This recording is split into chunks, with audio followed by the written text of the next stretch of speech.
Hello， 大家好，今天为大家分享一款咸蛋黄肉松蛋糕卷。香咸的肉松和咸鸭蛋，再配上松软的蛋糕卷，甜咸交错，味道非常独特。上面的配方记得收藏。蛋糕胚部分，蛋清蛋黄分离备用，蛋清的碗要干净无水无油无任何杂质。先来准备蛋黄糊部分，牛奶加入玉米油搅拌均匀。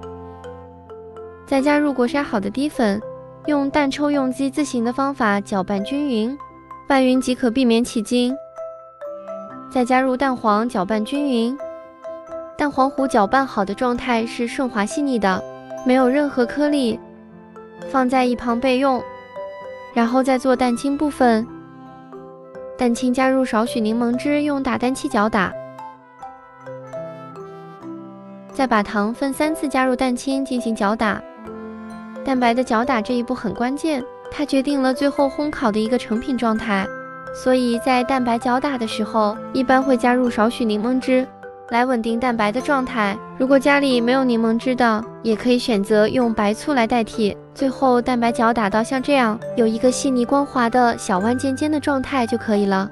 接下来再和蛋黄糊进行翻拌，先将蛋白的1/3加入蛋黄糊中翻拌均匀。然后再将面糊反倒回蛋白中翻拌均匀，最终的一个面糊状态是细腻光滑的，而且是有粘稠度的。如果面糊太稀，就是蛋白消泡了，对最终的烘烤成品会有影响的。烤盘上铺油纸，倒入面糊，再用刮板抹平整，最后在表面撒一层海苔肉松。烤箱上下火165度，提前预热10分钟，入炉后再烘烤26分钟左右，烤至这样的金黄色就好了。放在晾网上晾凉使用。卷蛋糕卷的时候，先将蛋糕卷倒扣在油纸上，将一侧斜切蛋糕夹层部分涂上沙拉酱，再将咸鸭蛋碾碎撒在上面，再撒一层海苔肉松。